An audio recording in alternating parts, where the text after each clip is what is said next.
This is another update. This is Sean from Sean's Fish Tanks.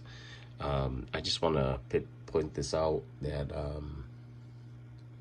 the rock that I glued together yesterday is completely cured. When I woke up this morning, 12 hours later, it's completely dry. I ventilated the room pretty well with a fan, and so I had some air going through the house, so things cured pretty fast.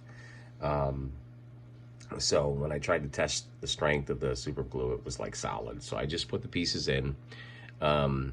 They will go through like a curing process. There'll be some bubble that's coming off of them, and I'm not really too worried about it. I do a lot of water changes in this tank.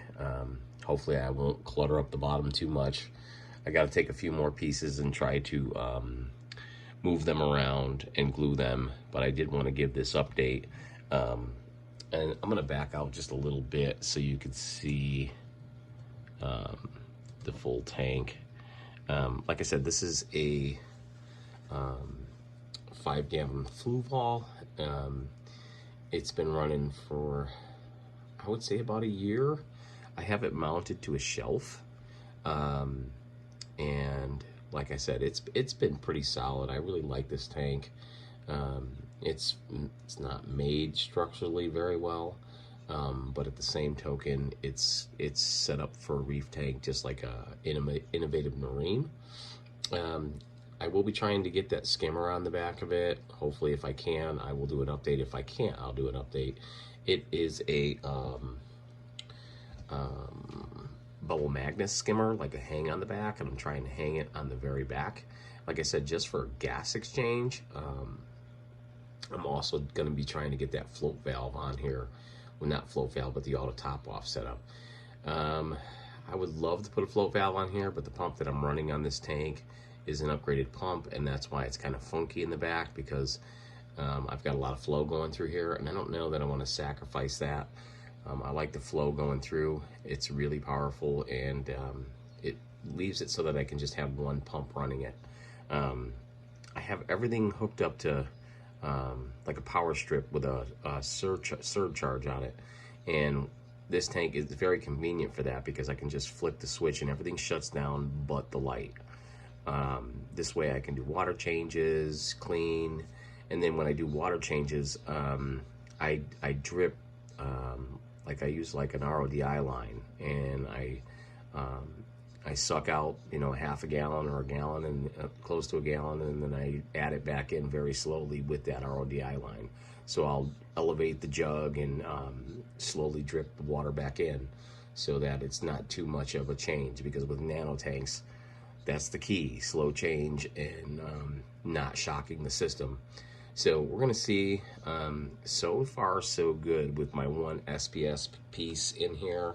I'm gonna try to get a little closer for these shots, because there are some corals in here that I really like, and some of them are just cheesy corals, and one's a kryptonite candy cane and the other one is the alien eye candy cane. Both were purchased from Worldwide Corals. The kryptonite candy cane is one head, and I've had it for a very long time. Excuse the algae that's left over up there. There's still some pieces of bubble algae, but all in all, the tank is in pretty good shape compared to what it was.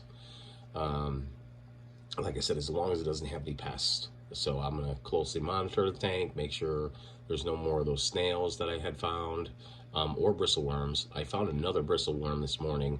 I want to completely exterminate any bristleworms I find. It'll be easier now because most of the bottom of the tank is cleared off. So I'm going to zoom in a little bit and move this, so forgive the shakiness. I'm not going to do much editing. I'm just going to do point and shoot. So here we go. Come in a little closer. I'm going to raise up just a little bit and maybe zoom in. So let me go up a little bit higher. So I'm going to zoom in just a little bit once I get this face the way I want it. So I do want to talk about this one piece that I plugged in up top here. You can probably see it at the very top of the screen. That is actually green stylophora. I've had that piece, I don't know, 3 years. I've got a few frags of it. And I decided to plug that piece in here to see if it RTNs, if it does well. Glued it to the back, right above the candy canes. You can see just below it, those are all zoas that are doing really, really healthy, and they've been growing on here for a while.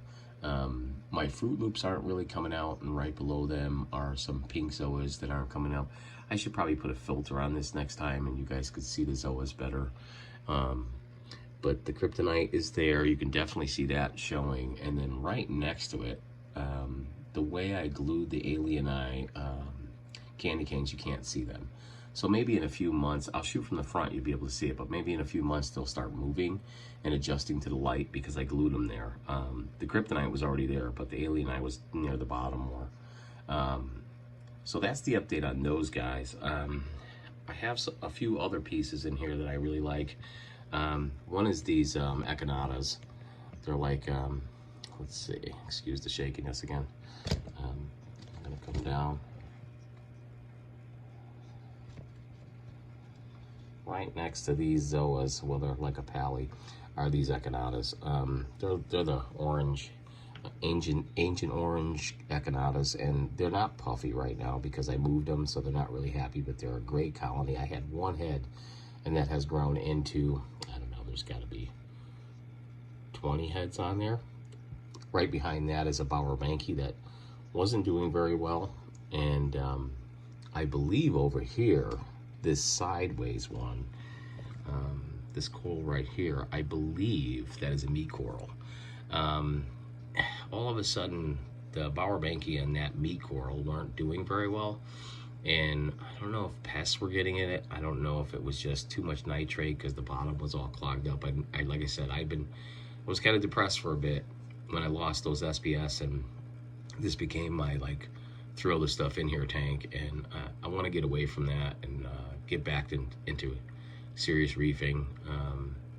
This is going to be more of a mixed tank. There will be some pieces in here to try to, I may get some Montipora and some torque coral in here, branching Montipora, to see how well it does. But like I said, I wanted to give you this update, the rock structure, from the rock structure I just did the other day. Let me back out just a little bit to like show you how the rocks are going to look. I'm going to do some shots from the front of the tank too, so you can really see how it's coming out. It's going to be kind of cluttered because of the zoas, but I do want to see if they're going to come back well after dipping. Like I said, the ones on the back wall are doing great.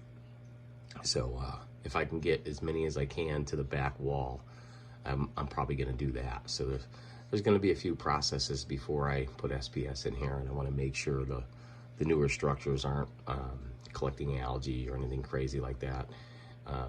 But I will give you guys regular posts on this tank once it starts looking a little bit better and I feel a little bit more confident about putting some other pieces in here, especially on the new structure.